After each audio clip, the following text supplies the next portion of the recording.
salaamullaahi calaykum nabadda wadayaal meel kastoo aad joogtaan halkani waa janalka Al-Xurriyo ku soo dhawaada wararka ugu waaweyn Soomaalida iyo caalamka qodobada xilligan aad daawan doontaan waxaa kamid ah cadaalad muddo ku dhow sanad laga sugayay deegaanada Puntland oo saaka ka dhacday magaalada Boosaaso ee xarun ganacsiyeedka gobolka Bari madaxweyne Farmaajo iyo madaxda golaha midowga Yurub oo ka wada hadlay arrimo ku saabsan dhaqaalaha Soomaaliya Dhuumaaleysiga wasiir janan oo wali socday iyo jawaab loo diray shacabka iyo mas'uuliyiinta Mandheera maamulka degmada Ceelwaaq oo sheegay in halkaas ay ku wajahan yihiin ciidamo horle oo ka tirsan federaalka iyo sababtooda oo la shaaciyay filla Soomaaliya oo diyaarsatay shaqsigii gali lahaa booska xildhibaan dhaliile inta badan siyaasadeeda kala duwan hoggaanka ugu sarreeya nabad iyo nolol oo midowga Afrika ugu faanay guulo uu sheegay inay gaadhay dawladdiisa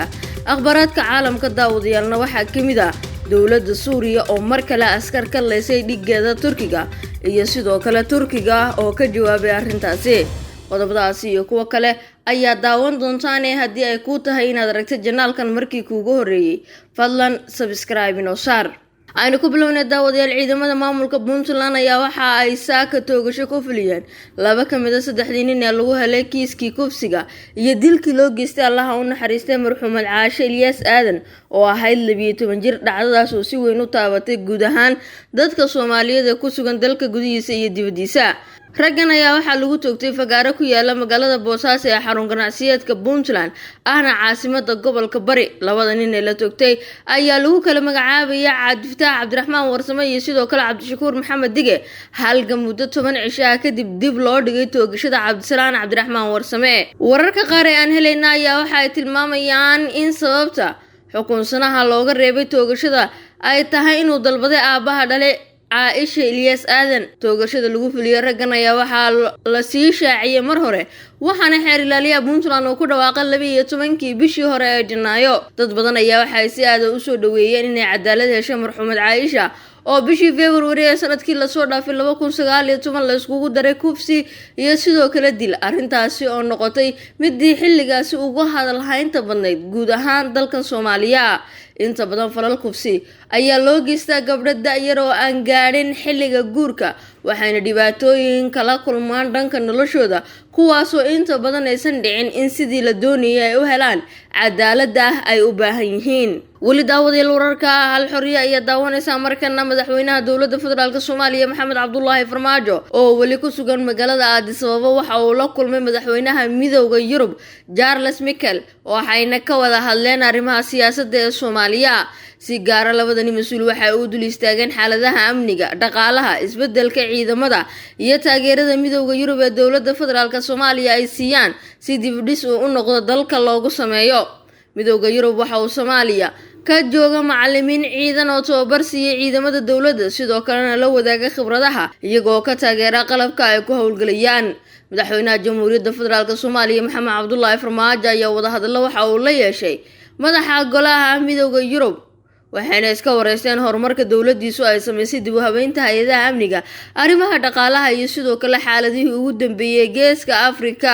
madaxweynaha golaha midowga Yurub waxa uu qayb ka ahaa madaxda ka baxsadeen qaaradda ee sanadkan ka qayb gashay shirkii 13aad ee midowga Afrika ee ku qabteen madaxda geeska Afrika Addis Ababa oo ah xarunta labaad ee AU-da 9 ilaa 10 bishan aan ku guda jirno ee February Cabdirashiid Xasan Cabdinuur Janaan wasiirka amniga Jubbaland ayaa waxa uu fariin cabsi leh u diray dadka reer Mandheera isagoo sheegay inuusan ku sugnayn magaalada Mandheera ee dalka Kenya balse uu joogo degmada Balad Xaawo ee gobolka Gado Janaan oo la hadlayay mid kamid ah warbaahinada ayaa waxa uu sheegay in isaga iyo ciidamo uu hogaaminayo ay dhinac ka joogaan magaalada Balad Xaawo ay ku sugan yihiin ciidamada dawladda federaalku dhawaan ee geysay degmooyinka gobolka Gado Cabdirashiid ayaa sidoo kale sheegay in aysan wax dhibaato ah ku jirin inuu tago dalka Kenya markii uu doonana uu tagi doono xitaa magaalada caasimadda ah ee Nairobi waxa uu carabka ku adkeeyay inuusan hadda joogin meel ka tirsan Kenya uuna ku sugan yahay gudaha Soomaaliya gaar ahaan Balad Xaawo sidoo kalena wuxuu tilmaamay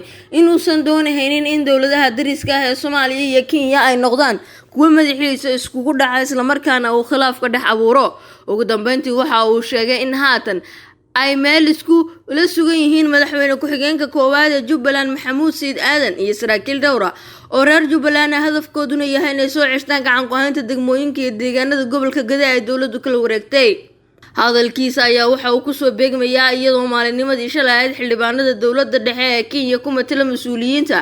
iyo sidoo kale kuwa ka soo jeeda gobolka Mandera ay ugu baaqeen madaxda dowladda Kenya inay hubka ka dhigaan ama dalka laga saaro Cabdirashiid Janan iyo ciidamo uu wato oo la shaaciyay inay ku sugan yihiin hotel ku yaala magaalada Mandera. Gudoomiye ku-xigeenka degmada Ceelwaaq gobolka Gedo Sahal Macalin Aadan ayaa waxa uu sheegay in halkaasi ay ku sugayaan ciidamo ka tirsan federaalka Soomaaliya oo tagaya degmadaasi. waxa uu tilmaamay Sahal inay iskugu jiraan ciidanka la soo wado booliis military iyo asluub qorshuhuna uu ku sheegay inay ka qayb noqonayaan sugidda amniga degmada Ceelwaaq. gudoomiye ku-xigeenka ayaa intaa ku daray in dowladda federaalku ay bilowday tilaabooyin ay ku geynayso degmooyinka gobolka Gedo ee dhaca xuduudda dalalka dariska la Soomaaliya. waxa uu dalbaday inaan la hilmaamin ciidamada xilligan ku sugan Ceelwaaq oo uu ku sifeeyay inay ku soo shaqeeyeen duruufo kala duwan tan iyo sanadkii 2009 oo ku aasaasteen markii la isku keenay ciidankaasi sida uu hadalka dhigay.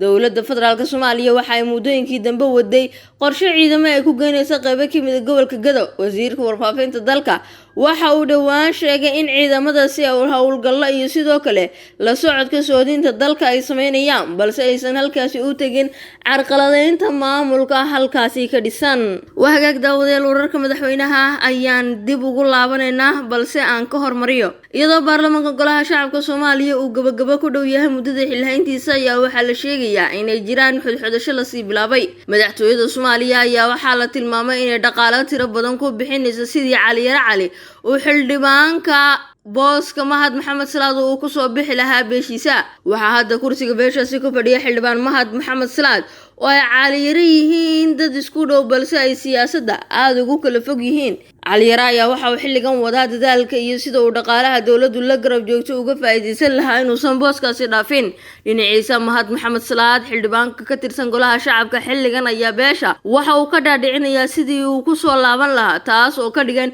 in doorasho adag ay jiri doonto marka loo eego dhinaca kursigaasi. Mahad Salaad ayaa mar la isku dayay in dowladda dhexe ay dhaqaale ku bixiso si uu u joojiyo qoraalada dhimbiilaha iyo sidoo kale kuwa kuleylka badan ee uu ku soo qoro bartiisa gaarka. waxa ugu dambeysay dhawaan faalo qoraaleed uu ka sameeyay halista ku jirta shidaalka Soomaaliya ee madaxweyne Farmaajo saxeexay kaas oo maalintii Sabtida ahayd uu daawacay dad badan ay ka aragtay dhiibteen. Mahad Maxamed Salaad ayaa waxa uu ka mid yahay garbaha xisbiga Dalmul Jadiid ku duulaan wuxuu mar soo noqday maamulkii madaxtooyada xilligii Xasan Sheekh waxa uu sidoo kale waqtigaasi safar dibadda oo aad u badan u raacay Xasan intii u dhaxaysay 2012 ilaa 17 bilowgeedii. wuxuu hadda wajahayaa mucaaradnimada uu ku qoro bartiisa gaarka awgeed oo loolanay filla Soomaaliya ku doonayso inuu soo mar kale ku soo laaban oo Cali Yare booskiisa ay beeshiisu soo doorato. xildhibaan Mahad Maxamed Salaad ayaa waxa uu ka mid yahay xildhibaanada ugu mucaaradsan dhanka dowladda Soomaaliya wuxuuna inta badan ka hadlaa arrimaha jira iyadoona ay xusid mudan tahay in qoraalkii dhawaan uu ku soo qoray bartiisa Facebook ay jawaab ka soo saareen golaha aqalka sare ee dalka. madaxweynaha jamhuuriyadda federaalka Soomaaliya Maxamed Cabdullaahi Farmaajo oo khudbad ka jeedinayay meersada 3 ee shir madaxeedka Midowga Afrika ayaa soo bandhigay guulaha uu gaadhay dalka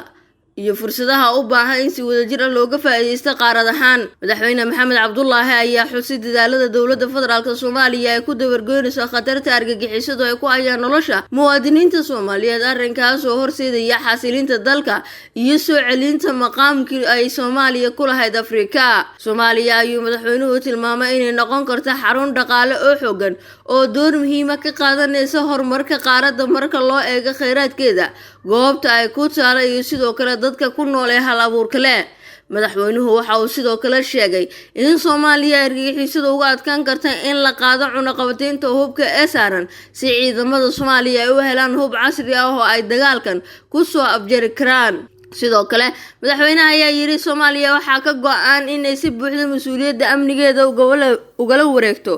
AMISOM taasina waxay u baahanaysaa ciidan qaran oo si fiican u qalabeysan si looga jawaabo halista iman karta. ugu dambeyntii madaxweynaha ayaa dul istaagay muhiimadda midnimada iyo wadajirka dalalka Afrika ay u leedahay xaqiijinta higsiyada shucuubta qaaradda ee u ooman horumarka kobaca dhaqaalaha iyo nolosha wanaagsan ee ay mudan yihiin. waxa uuna tilmaamay in dowladdiisa ay ka go'an tahay ka qayb qaadashada arrimahaasi. halka daawadayaal wararkaasi aad ka daawanaysaan waa barta aan YouTube-ka ku leenahay Al Xorriya imikana akhbaraadka caalamka.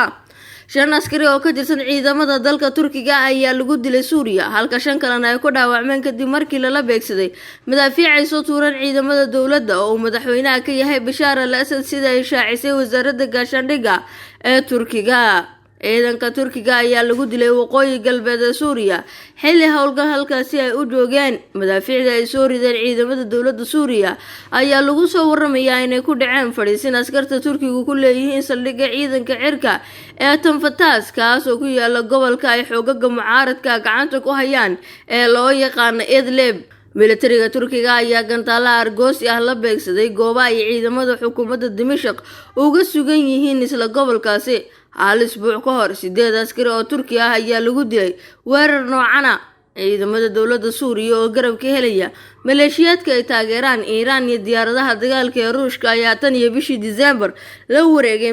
magaalooyin badan xaafado ku yaala gobolka Idlib. qiyaastii 700,000 oo qof oo rayid ah oo u badan haween iyo caruur ayaa ku barakacay dagaalka ka socda halkaasi sida ay sheegtay qaramada midoobay. Turkiga oo taageera ciidamada falaagada ku ah dawladda Suuriya kana cabsi qaba in qaxoonti badan ku soo jabaan dalkiisa ayaa u qabtay ciidamada Suuriya ilaa 12 bishan February oo ku beegan bari inay ka baxaan 12 goobood oo ay militariga Turkigu kormeer ka sameynayaan. xarumahan ayaa laga sameeyay gobolka Idlib waxayna waafaqsan yihiin heshiiska Turkiga oo la galay Ruushka iyo Iiraan sanadkii 2017. Turkiga ayaa sidoo kale 100 askari iyo taangiye u diray goobaha ay ciidankiisu ku sugan yihiin si ay gurmad ugu noqdaan. bayaan ka soo baxay wasaaradda difaaca ee Turkiga ayaa lagu sheegay in 5 askari lagu dilay weerarkii shalay dhacay. dagaalkii ka dhacay Idlib oo aad u soo xoogaystay muddooyinkii dambe. madaxweynaha Turkiga ayaa usbuucii hore waxa uu wacd ku maray in dalkiisu gacan adag uga jawaabi doono weerar kasta oo uga yimaada dhinaca ciidamada dawladda Suuriya. guud ahaan daawadayaal wararkii ugu dambeeyay ka dhacay Soomaaliya iyo dunidu waa inta. mar kale intaan kulmi doono waxaan idinkaga tegaynaa nabadgelyo. balse daawada haddii ay ku tahay markii kuugu horeysay ee aad xorriyo ku soo biirto fadlan subscribe inoo saar. waad ku mahadsantahay la socoshada daawashada iyo sidoo kale dhageysiga warkeena xilligan.